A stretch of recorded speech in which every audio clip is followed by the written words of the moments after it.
AutoLine After Hours is brought to you by Bridgestone Tires, solutions for your journey.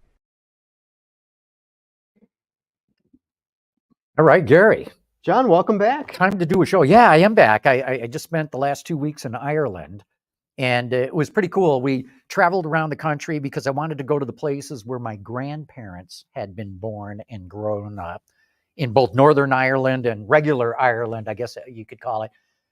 And that was really cool. But the most fun was actually driving in Ireland because, the steering wheel's on the right-hand side of the road. You're driving on the left-hand side of the road. And we took a lot of back roads to get to places because who wants to drive on the freeway, right? The roads, honest to God, in some places are narrower than it's incredible. And and it's all windy and up and down and everything. So it's like rally driving the whole time. It was the best part of the trip in some way. But you had to be looking way ahead. And if you caught another car coming, you knew there's not enough road to go by, so you start looking instantly, where's a little wider, slightly wider place where I can pull off, or they would do the same. And then you'd inch by each other and wave and all that. So anyway, it was a blast. I love driving over there. So welcome back. We had 2 great shows without you, but Thanks for rubbing it in. We'll have a greater show today. I am absolutely confident of that. Won't we, Mike Ramsey of Gartner? Yeah, it's great to be here. For all the Mike Ramsey. I am a former journalist who had the last almost 8 years have been at Gartner, and now I run the automotive and transportation group there. So looking forward to talking to you guys about whatever comes up. Yeah, and we've got Joe White from Reuters. Coming to the end of your Reuters run. Yes, I am taking the summer off, retiring at May 31. All right. Then we'll see. Don't go away because we want you to keep coming back on the show. I'm not going away. Like I said, it's taking the summer off is literally what I plan to do, and then I'll be here in the fall. We'll see what happens. That's cool. Yeah. Excellent. So Mike, part of your job is to look at new technologies, and the thing that we talk about probably most on the show are EVs and to a large extent AVs. Right. So sort of position for us where you guys see this from a technology/business point of view. Yeah, I mean, at this point, one of Gartner's main products is something called the hype cycle. And the hype cycle is literally a shape in a way that is broken up into 5 segments. And it has the innovation trigger, which is kind of when a technology really, we'll just say, is recognized as being something that is coming. It's not been commercialized. Then you have, that is followed by the peak of hype. And so when people say something, this technology has hit the peak of hype, they probably didn't even know it came from Gartner. But we have this hype cycle that describes it, followed by the best named one, the trough of disillusionment, the slope of enlightenment, and finally the plateau of productivity. And while it's not perfect, what it tries to do is track technologies over time versus expectations. So expectations being the hype, okay? And the idea of the hype cycle is that the technology, by the time it's useful, will never reach the expectations it had at the peak of hype. So by the time that we're really actively using the tech, no one will care about it, at least not the way that they did when it was at the peak of hype. With EVs, they are almost, they're basically climbing the slope and probably getting pretty close to the plateau of productivity. We don't need everyone to be using EVs for them to be at that point. I think the market definition is 20% of the market. So I actually think that with electric vehicles now, when we have a technology like this, we start to break it into pieces. Say, okay, EVs is too big of a category. Now we have to break it into smaller categories because there's... Like what? Like what kind of smaller categories? Well, maybe you would say, you would start to talk about battery technology, right? What about iron phosphate batteries versus lithium ion batteries versus solid state batteries, right? Like you would start to say, what are the differentiating technologies that we're not just talking about EVs. We're talking about technologies that support that. So it's, Mike, it's really interesting that you say that EVs that Gartner kind of categorizes EVs as on the plateau of productivity, right? Do they, Almost, yeah. Because honestly, from what I see, it sounds more like they're on the trough. the trough of despair or whatever, Trough of disillusionment. Yeah. I'm mixing up with but with other things, but the trough of disillusionment, because you have all these companies, including Tesla, that have by their own behavior recognize that they invested way out ahead of profitable demand. Okay, and they're all pulling back, hitting the brakes and whatnot. So how do you sort of square that? Yeah, I mean, it's kind of interesting because Gartner's very global, and it definitely changes my viewpoint on a lot of technologies. For example, Tesla, for sure, is starting to have some growing pains, or second round of growing pains, and some of the others not doing as well. But if you go to China in April, I think 50% of the sales of new vehicles were plug-in vehicles in the largest market in the world, right? I mean, they are the only real big market, and they have 50%. So we're screwing around here in the US. The big market, the one that really matters, is already transitioning. And there's some other markets that are further along as well. So it's not impossible to imagine that we could, that the US is kind of, and we've always known this, is sort of an outlier market.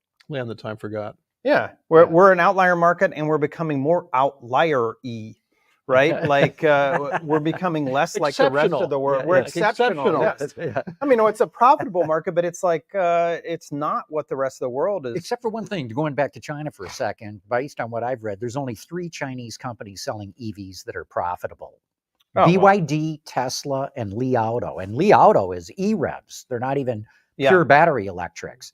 And based on what I've read, nobody else is making money on EVs over there. There's no question that, I mean, it's almost like, it doesn't matter, right? I mean, a lot of these companies are going to be probably going out of business or will be consolidated. I don't think they will. But once the market is already there, then, okay, if we take the company's success out and we look at just the consumer has already said, we're going to buy these. And interestingly, I mean, you guys probably remember Scott Burgess, or maybe he had been here before. He's been on the show many times. He's been on the show many times. Well, he is now a professor in Kazakhstan in a town called Almaty.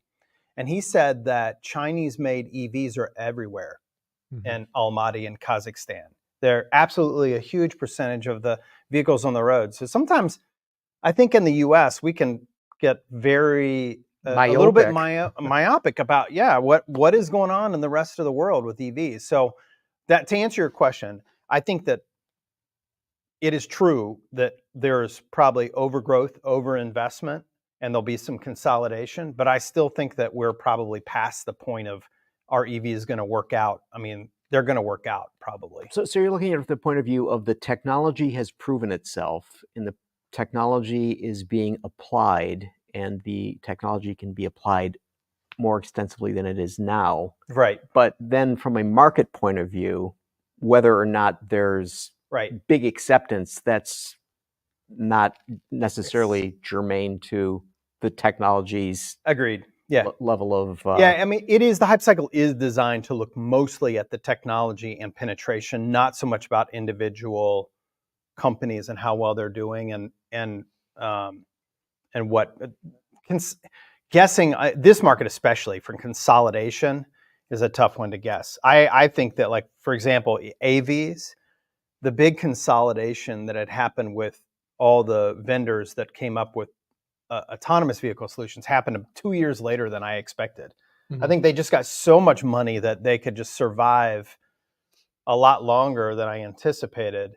And so we probably guessed wrong on some of, on where we put dots on the hype cycle. You're thinking, okay, this is going to be the year that they all kick the bucket or they consolidate, and many of them lasted another couple of years before they raised the white flag, so to speak. Yeah, I'm speaking of autonomous vehicles. I remember the acronym Connected Autonomous Shared and Electric Case, and it seems like we're down to like E.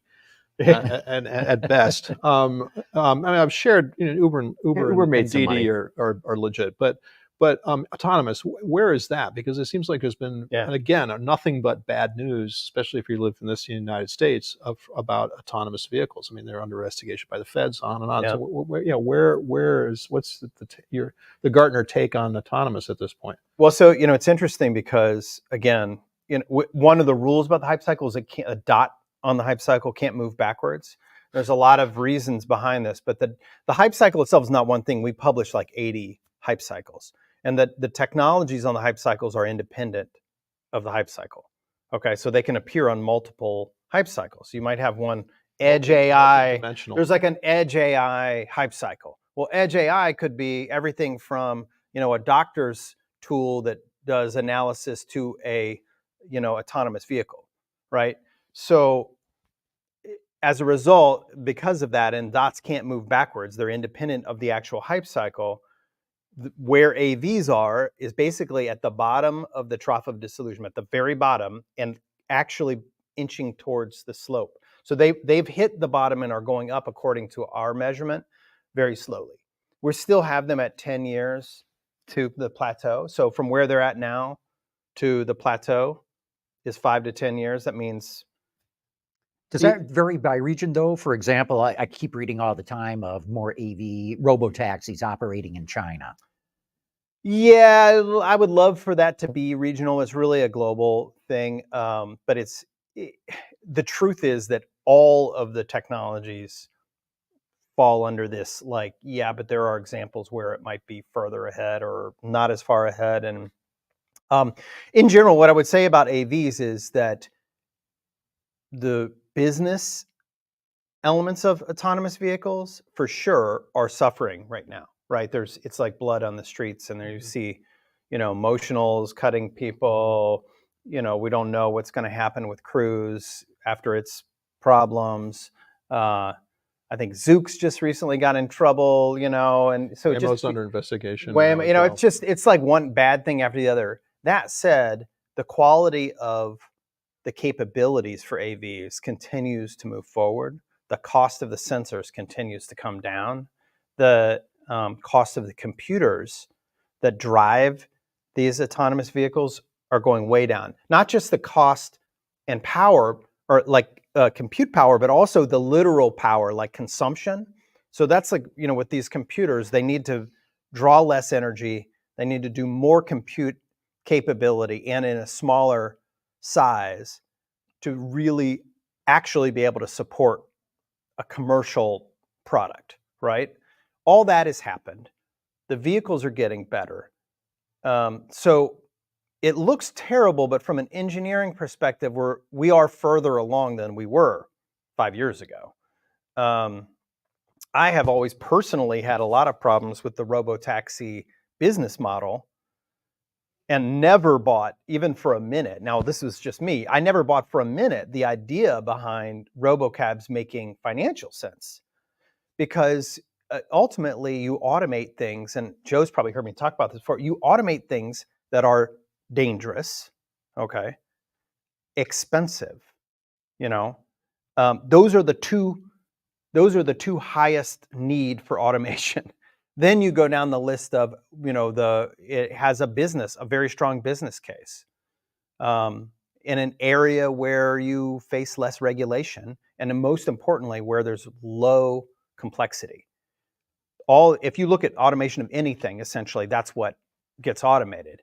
So when you raise up super high complexity, like the middle of downtown New York or downtown San Francisco, and you put consumers in the vehicles instead of business people, or you don't do it, there's not like the drivers of cabs, they may be crazy, but they do a pretty decent job of getting you there alive, right?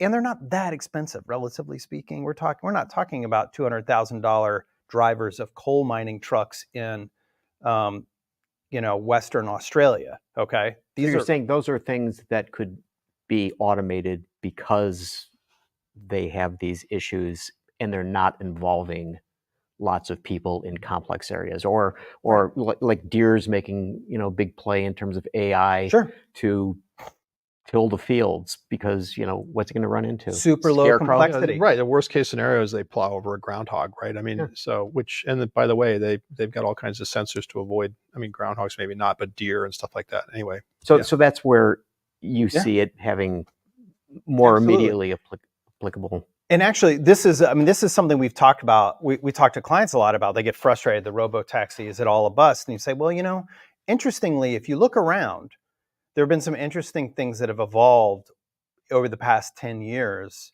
as a result. You can now get an autonomous lawnmower, right, to mow fields.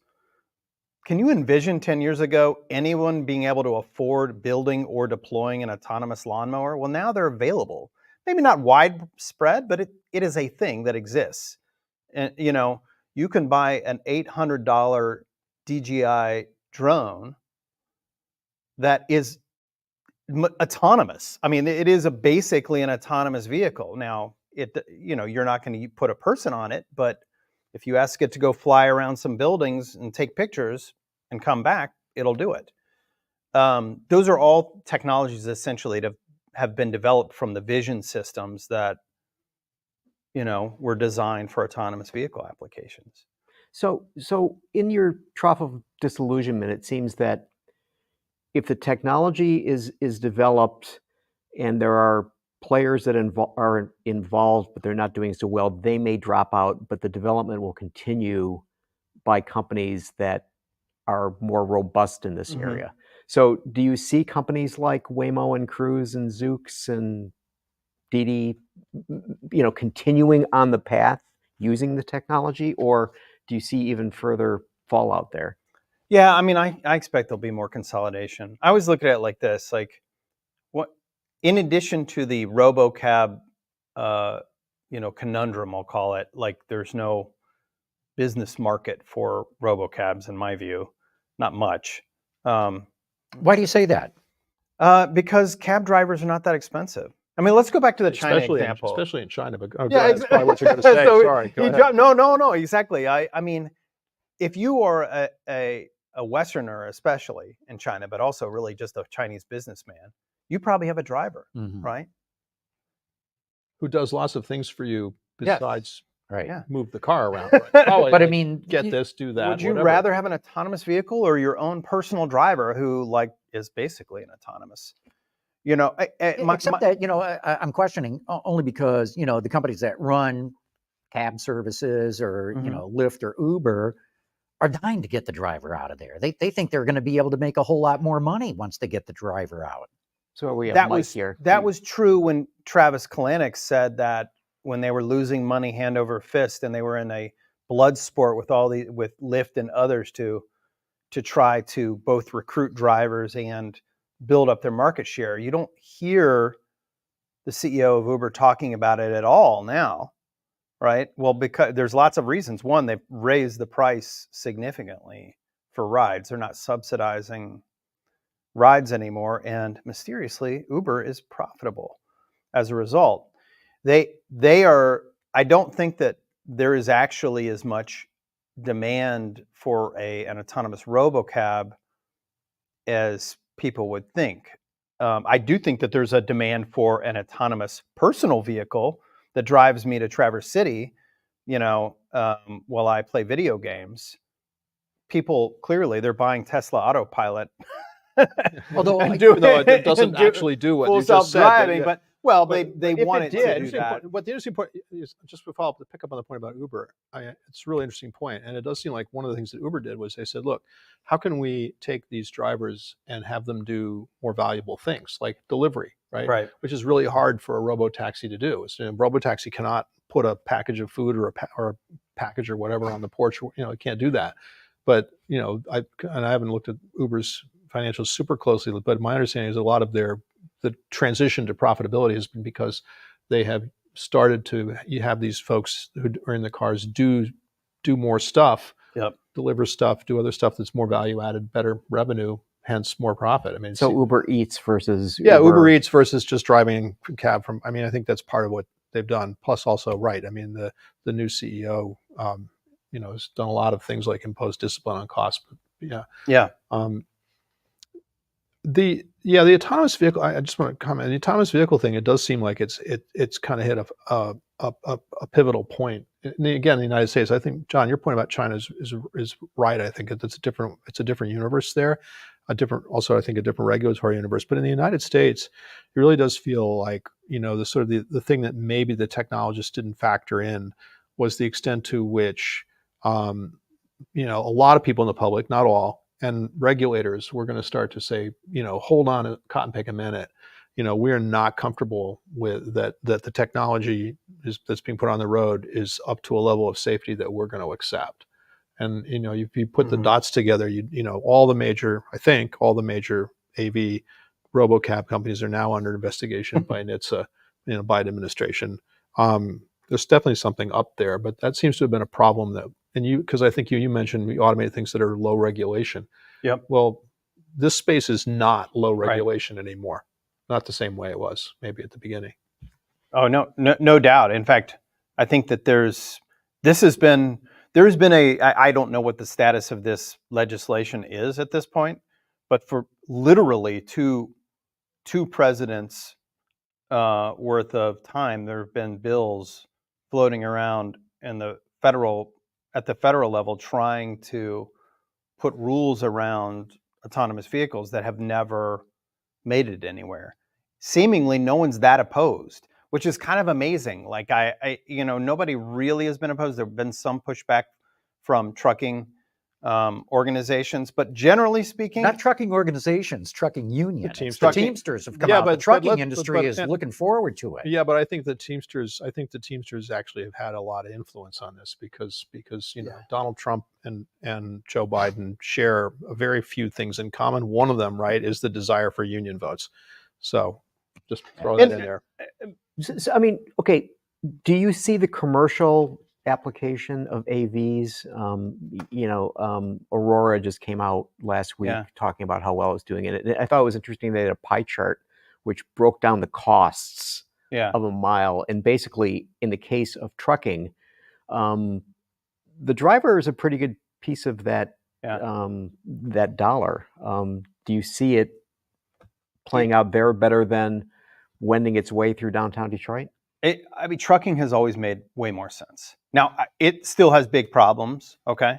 And I still don't expect it to take over. But if you looked at what the business model is for autonomous trucking versus robocabs, it is way better. There's no question. Just kind of my 5 things that I usually use with clients is okay, is it dangerous? I think it's the second most dangerous job at least in North America. Driving is a truck driver. Behind logger, I think it's pretty high. It's pretty high. It's dangerous. Is it expensive? Yes. Truck drivers make significantly more money than cab drivers do. Is it in a complex environment? Somewhat, but not nearly as complex as a lot of the environments that a RoboCab would be in. Is it in a heavily regulated environment? Yes, this is the down, right? This is the, and is it a business application or a consumer application? Business. So it checks basically, we'll call it 3.5 to 4 boxes of the 5 for being a good autonomous application versus a crap one, whereas a RoboCab literally checks no boxes, right? Well, so let me throw this out at you because I'd love to get your response to it. I recently saw the mayor of Detroit, Mike Duggan, give his State of the City address, and afterwards there was some Q&A. And one of the things he was talking about is the city is investing in more buses. As we all know, public transportation in Detroit is not very good, but it's a massive city. What is it? 120, 130 square miles. It's spread out hugely. And they were asking, why isn't there more rail? Why isn't there more bus? And he said, look, rail makes no sense whatsoever. Where people live, that whole pattern is shifting. And once you put in rail, it's sunk. It's not at all flexible. And he said, so we are buying more buses. But he said, I'm not going to throw all this money into buses with robocabs right around the corner, which are far better suited to meeting the transportation needs of Detroiters. Okay. Because Detroit, it's sort of like the spokes of a wheel, as you guys know, it goes out. And So you can have major arteries, but then people still got to walk a mile or two or whatever to get from the bus stop to their home or vice versa. And he's saying Detroit's vision is much more based in the future, not now, not in 10 years, but maybe 20 years. And you know, you buy a city bus, it's going to be around for 20 years. That's how long they keep them around. Sure. So his whole thing is, we're not going to go crazy on transportation because right around the corner is the solution. Okay. I mean, I think that if you want to say like what's a true statement, I actually do think that in 10 years from today, we'll call it, what are we, in the middle of 2024 and 2034, that there will be legitimate RoboCab service. Okay.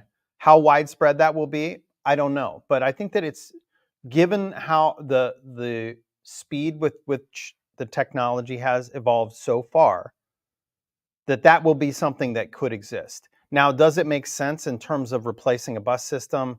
Can I tell you what some cities have done? And I actually think this makes a lot more sense than just replacing all the transportation with this, is they've used platforms like Super Uber, okay? We'll call it a super app for transportation. And they say, okay, well, this app will get you I will get from here to the other side of Detroit. And it says, okay, there's no buses near you. So we will book through, not even through Detroit, but like the app will book an Uber for you to take you to the bus stop. And it will take you to there right before this bus is coming to take you to the final spot.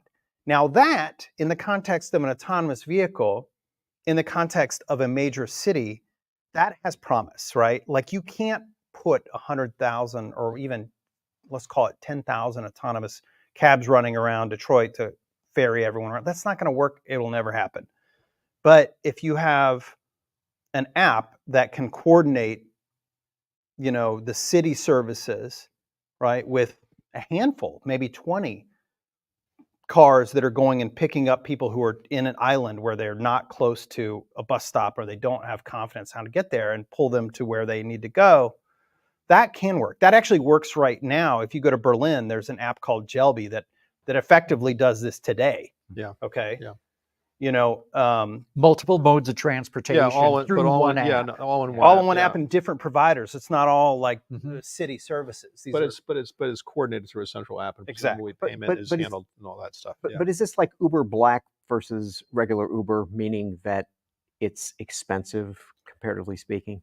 Well, yeah. I mean, as a city, that first part of the transportation that you're providing to that person is very expensive relative to the person on the bus. But as a means of providing transportation to everyone, rather than having, let's call it 15 more bus routes that are half empty, it's super cheap. You know what I mean? Like if you can't provide transportation to everybody, providing, you know, this on-demand transportation to little islands of places in a city the size of Detroit, it makes way more economic sense. Now, I don't know what Detroit is considered in terms of those things, but other cities have done this. And actually, the cities that like this model more tend to be smaller cities that don't have as much capital. So, you know, I begin to wonder, you know, this whole multimodal transportation thing. I mean, isn't that going to require a whole lot in the way of sensors that will be able to tell in real time where the assets are? Oh, yeah. To make this app, you know, to make the app work? Because I mean, otherwise, you know, you're sitting there going, you know, come on, I need to get there. It's almost, yeah, I mean, it's a basic requirement, is that all the assets are connected and sending their location to everything, which mostly is done through phones, but city buses have commercial telematics that send the information up to, you know, a transportation management system. And there's some cities in China, of course, where, you know, there's some advantages to not having democracy, right? They can just put in platforms. But in there's a city, Alibaba got in trouble in I think it's Hangzhou where they are based, because when they started growing, Hangzhou is this beautiful tourist town, and they started growing and it became overrun with people and the traffic was really terrible. And so they basically built a traffic platform called CityBrain that connects all the traffic lights and monitors them with cameras rather, and intelligently, dynamically changes the signaling across the entire city. Whenever, if you're at a stoplight and there's no one there, it just turns green, and vice versa. And it reduced congestion by like 15% and sped up traffic across the city. Well, that kind of stuff is possible, but only if you have connected every dang traffic light in a city of 5 million people. But that's going to happen anyway. I mean, everything's Well, but getting connected, is it, right? John? Because I've been hearing about smart cities for the longest time, and I mean, yes, I mean there are, and you just provided one. There's examples where it's happened, but sort of overall, Yeah, because it hasn't happened. a little transmitter isn't that much to put on, and traffic lights burn out, and guys got to get up there on a cherry picker and fix them and all, and it's easy enough to add something like that. And so, I was just reading this week that the University of Michigan's been collaborating with Birmingham, Michigan, using data from GM OnStar vehicles to time the traffic lights. And they said all they need is about 6% of the traffic to be beaming data, and that's statistically significant enough for them.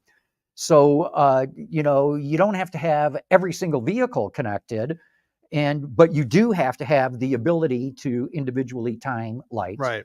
But I think it could happen fairly quickly.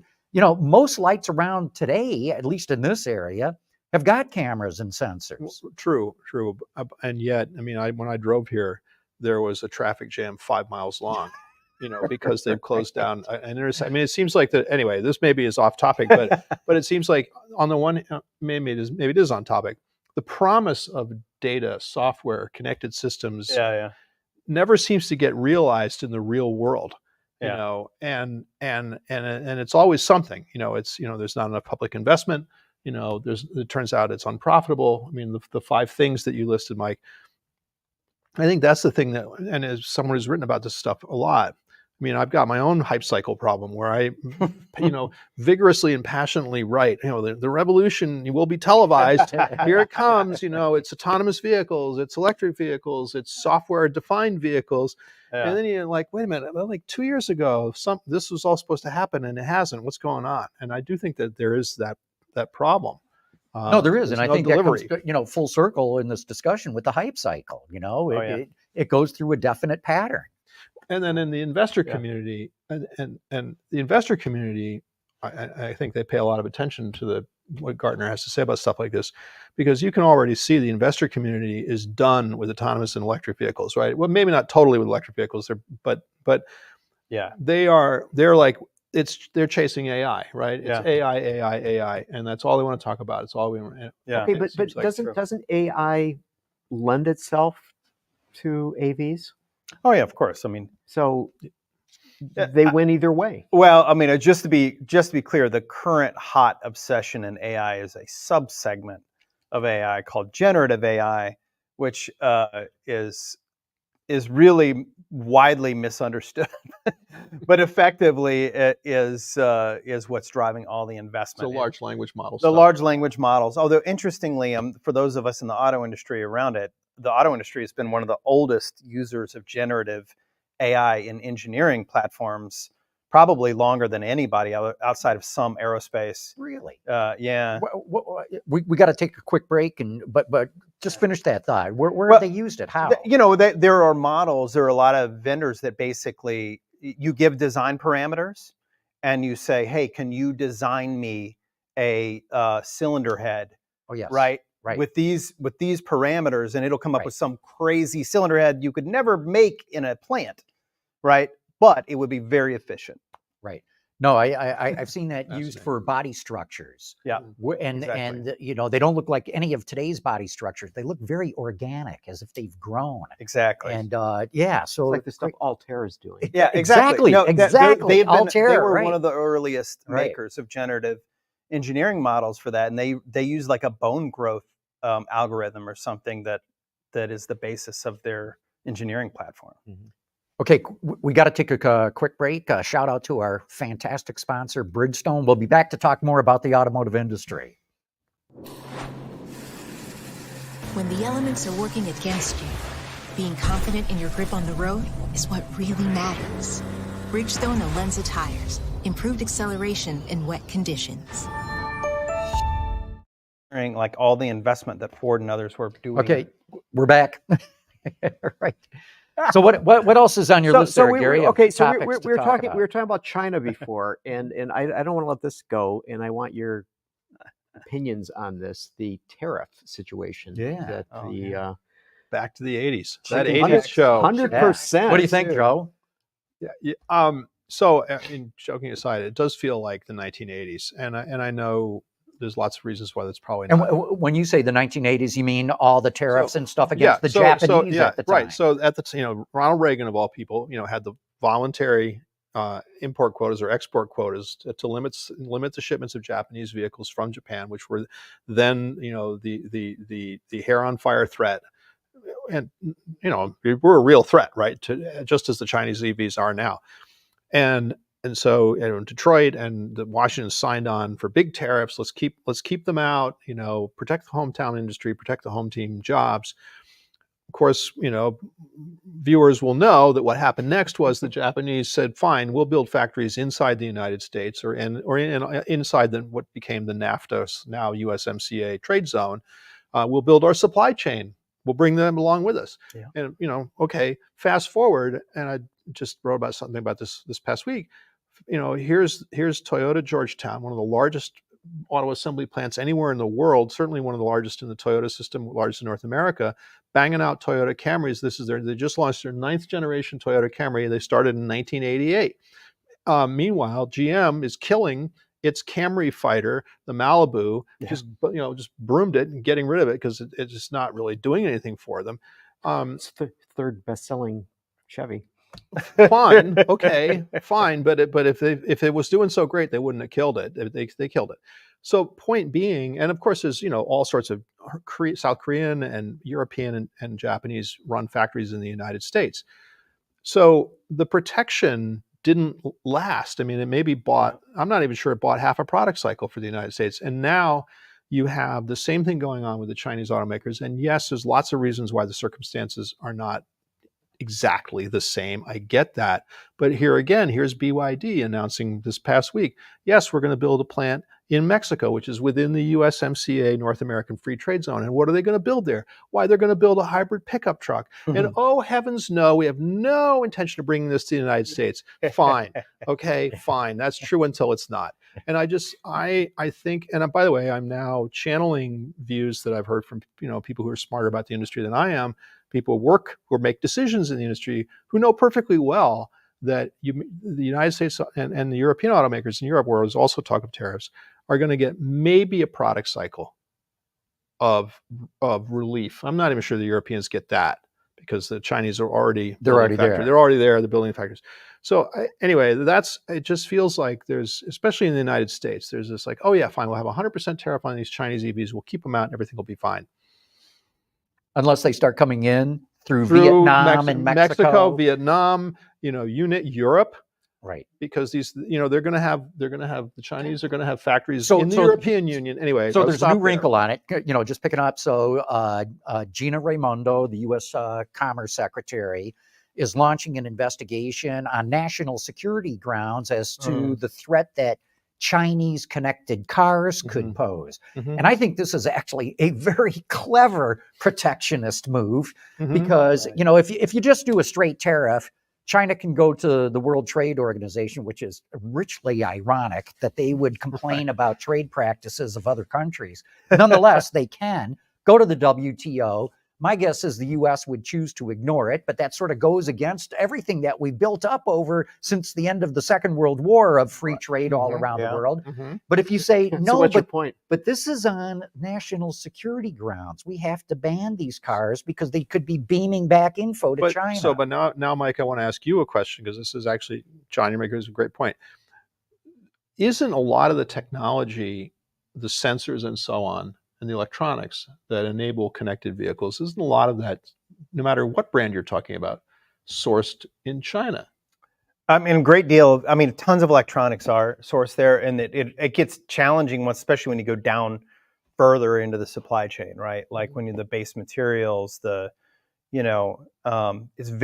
like almost impossible to extricate, a lot aspects of the supply chain from China. There are for things like telecommunication control units, that are the basis of a lot of connected vehicles. The big suppliers of that are not necessarily Chinese suppliers, right? So Harman is a big supplier, which is now owned by Samsung, which is a Korean company. But but if you go down into where do all of their components come from, that gets very tricky. I have no idea, to be totally honest with you. But many of the chips that are in, that are providing connectivity and are in the vehicles absolutely are sourced in China. And so I think that the effort just kind of, I mean, Joe knows way better than me. That was my very first thought, was this tariff is just going to have unintended consequences, that are going to actually someday probably disadvantage the US, because it gives the Chinese companies all of the reason to put all the capital into Mexico and then build the plant. And then, if it works out, now they've got Honda, Marysville, they've got Georgetown, Toyota, they've got, all of the infrastructure is in place. So what does this do from the standpoint of technology development? So basically what it is that we build these walls around and don't let these products in that could have some interesting technology that the domestic companies would have to compete against, right? Mm-hmm. But if those products are not coming in, these companies don't need to compete against it. If they're not competing, they're not going to be developing. I mean, is this a possible unintended consequence? Yeah, I think so. I mean, I don't know if you've been. I was in Frankfurt in December for a work thing, and they have a Neo dealership there, which is a whole other interesting thing. Their Neo dealership is also has this giant co-working space built as part of the dealership, It's like a coffee WeWork? shop. Yeah, literally. So it's like a coffee shop. It has conference rooms and all kinds of stuff. And here's 4 or 5 cars. Here's a bunch of cars. It's interesting, but it's in kind of a cool spot. It's right next to a Polestar dealership, which is also sort of a Chinese company. Not too, sort right? of, it's a Chinese Yeah, I company. mean, right next to a Polestar dealership in downtown Frankfurt. And I went in there, and all I could think of was, I'm sitting there because I hadn't been in a lot of Neos, was this car is pretty sweet, and it has a lot of interesting, technology in it that is not available in other vehicles. Like if you've seen the little talking icon on on the dashboard with the little smiley face and big eyes. I was like, that's something I never asked for, but someone would like this, right? And to your point, Gary, I think that I think that you need to see that live and in person. And I haven't been back to China since 2019, but when I was there in 2019, now 5 years ago, I remember thinking, when I was going around, I'm like, wow, the Chinese automakers have more technology in their vehicles than even the European elite manufacturers have in their current vehicles. That's right. That's why. Which is what they. By the way, the European premium brands know that, and they're frantically. Well, they're all catch running up. to China, and Right. so that's what's really interesting about this. Carlos Tavares has said we shouldn't have tariffs, and we need to learn how to compete. But how's he learning how to compete? He's running to Leap Motor in China and say, build cars for us. Give us your platform. Give us your technology. And your supply chain. And your supply chain. And now that means every other automaker, legacy automaker, has got to look and see, do we do the same thing? No. Do we partner with the Chinese? Not partner to build cars in China, but we need their technology. We need their low cost. We got to turn everything over to them. And just to piggyback on that point, and also Gary's point, if Stellantis is doing that, and they are, right, very publicly, very openly, then, and you're competing with Stellantis in North America, do you have, how long can you say, oh, it'll all be fine, we got 100% tariffs and we don't have to worry about the Chinese or anything? Well, no, you actually have to worry about Carlos Tavares and Stellantis, because if they can, integrate the technology, figure out a way to package it to a Western taste and bring it in at a cost level that's, lower than yours, you have a problem. You in this case being GM or Ford or Toyota or whoever, right? So, yeah, I mean, it's an interesting. I mean, first of all, it's not. I know this is not a political show, but in this one instance, we have to remember it's 2024. It's a presidential election year. People are going to say things in order to win votes in the state of Michigan, right? They can say a lot of stuff. But whether it's smart policy, going to look like smart policy in 2025 or 2026 is a whole nother thing. And yeah, I think it's going to be interesting. Honestly, I mean, having said a bunch of stuff that sort of doesn't give the Detroit companies credit, I will now say something that I think does, which is I cannot imagine that Jim Farley, Mary Barra, Carlos Tavares, or the people who run the operation in North American operations of any of the other companies are going to say, we're fine, it's all good, we're covered now, right? What they're all going to say is, this is a movie, we know how this movie ends. Some of the people lived that movie, Jim Farley being one, so, and Mary Barra being another. So we don't need to, we don't, let's go to the end of the script here. We need to get competitive now. Right. And I think you'll see, I think Crane's Detroit Business or one of the publications just today had a story about how Ford has sent a letter out to suppliers saying, we need to cut costs on our EVs. We need to get more competitive. Because they know it's not going to be okay. They do know. They know that in spades. That's why I think, getting back to your question, Gary, it'd be a whole lot smarter for the administration to come out and say, look, 100% tariff, but there's a time limit. Make up the time. It's going to be a decade. And then we're going to phase it out over X number of years. So there's your window. Get competitive or die. Right. Yeah, but that's not going to happen. I know it's not going to happen, but that's what should happen. That's what should happen. We'll put you in charge of industrial policy. When I am king, things will be brilliant. Gary, I was just going to say, I mean, I just keep thinking about what you were saying earlier about, compared to the rest of the world, the U.S. is sort of in a backwater situation. And I just think that this adds to that problem. Could. And, and I think that, I think we would like to think that we're technological leaders, right? We put man on the moon. That was a long time ago, man. Yeah, but we did it. Okay. but the point is that, so, how do you grow the technologies? How do you keep the technologies going? Because I think about it that, all right, so he has to put those tariffs on because if you think about the IRA pouring all of that money into battery plants, the IRA pouring all of that money into tax credits for individuals to buy these things. Yeah. And if suddenly people are saying, oh, I think I'll go buy one of those BYD seals, it's just, it undercuts all of that.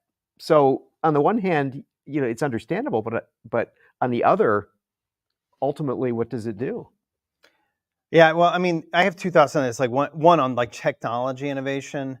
The U.S. still just kicks butt when it comes to innovation in cutting edge technologies, right? Like we were talking about artificial intelligence, generative AI. The U.S. is totally leading all of that, innovation. If you look at all of the other really cutting edge stuff from, medical, yeah, exactly. We are leaders in this. Manufacturing, though, I think that the problem that many of these companies have is that they are manufacturing companies, right? And they, at their core, and the rest of the world, unfortunately, has gotten a lot better than the U.S. at a lot of aspects of manufacturing. In terms of like Europe, for example, the part of my job is to do, advancements in digital manufacturing and, like the factory of the future. Those are not in the United States, like none of them. They're all in Europe. They're all in Asia. Why does the United States have I don't want to say no, but virtually no super advanced, highly automated, lights out factories? Why not?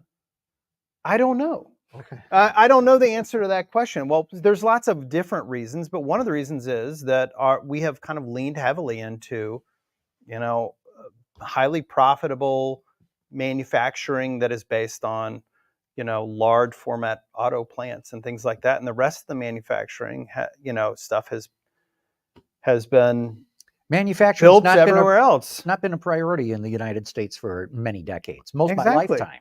And so, the best and the brightest don't say, you know what, I'm going to go get a degree. I'm getting into manufacturing. That's starting to change a little bit, Yeah. little bit. That's all. And so manufacturing is, kids are told by their parents, they're told by their teachers, you don't want to go work in a factory. I mean, manufacturing by and large is looked down on, which I think is a tragedy because I think it's some of the coolest stuff going. I think it's the most challenging and the like. But I think that's the root cause of it is manufacturing's not given the priority that other countries give. Yeah, and it's funny because you would think it's like, oh, low labor costs in China, that's what drives manufacturing. But actually, China is where all of these like super automated, extremely high tech factories are located. Right. So they're automating out. They're automating out super low cost human beings. Yes. Yeah. Here's a subject I wanted to raise. It's a little bit off what we're just talking about. So 2, 3, 4 years ago, the answer to the question how are incumbent automakers going to make money on electric vehicles was they were going to make money by selling all kinds of software services Right. through the dashboard of the car.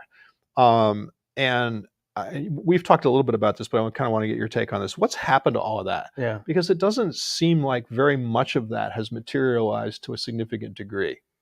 Well, I mean, I think there's still hope, but a lot of it, again, I'm going to go back to the AV business model thing.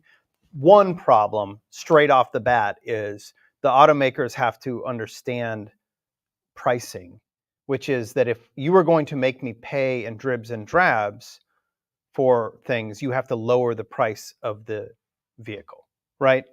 And they just don't want to do that ever, so so it's until I can buy a $30,000 BMW instead of a $50,000 BMW and then subscribe to all the extra wang doodles, they're going to struggle with a business model based on recurring revenue for functions, just straight up. However, I also think that there's just a lot of technical problems that are extremely difficult to overcome with a large global fleet. And even Tesla, I think, is starting to get to the scale where they're having more and more issues with trying to deliver software over the air to fix everything. And when you have more than one model and you have a global footprint and you may have multiple component suppliers for the same components, and you have different creators of that software. One of the reasons why this has not taken off is because, and without getting too technical, you have to develop a software bill of materials, meaning like this is all the stuff that's in that car, right? For the hardware. Then you also have to have one for the software, and it changes when every single car has different sets of components made by different companies, which have different software in them. The complexity just goes to plaid, so to speak, right? From Right, it just goes like totally crazy into plaid and makes it extremely difficult, no matter how smart these guys are, to download software to fix stuff. And then you have to sort of abandon the functional safety ideas that I'm going to test the crap out of this thing before we put new software into the vehicle. So then you have to figure out, how do I virtualize software in chips? Not just in a physical vehicle, but I have to like create a virtual version of a Chevy Malibu. Mm-hmm.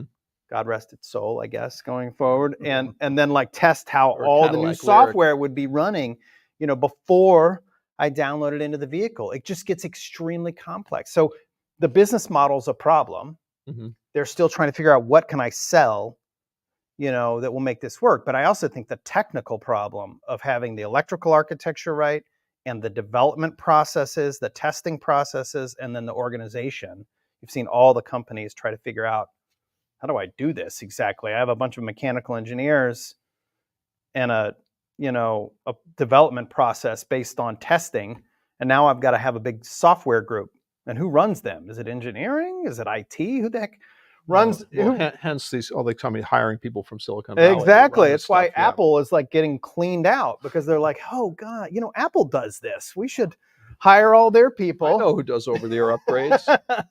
So, Joe, are you thinking from the standpoint of not necessarily getting more range from your EV by getting subscription versus the buying stuff through? Yeah, I think my question, although I think my question was more about the sort of generating revenue piece, and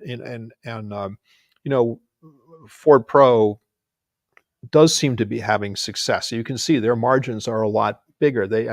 Ford is pretty public, somewhat public, about the extent to which Ford Pro software, Ford Pro is generating revenue from software. So okay, fine, they're disclosing that. You can see something's there, but elsewhere you don't see or hear very much about. One of the problems is, so I've seen multiple presentations on stuff that you could do, digital commerce in your car. Yeah, could do. And it's like, oh, you can search what kind of sports events are happening in the city that you're going to, and you can buy tickets. And you can arrange to get a hotel, and you can find a parking location. And I'm like, my phone can do all of that.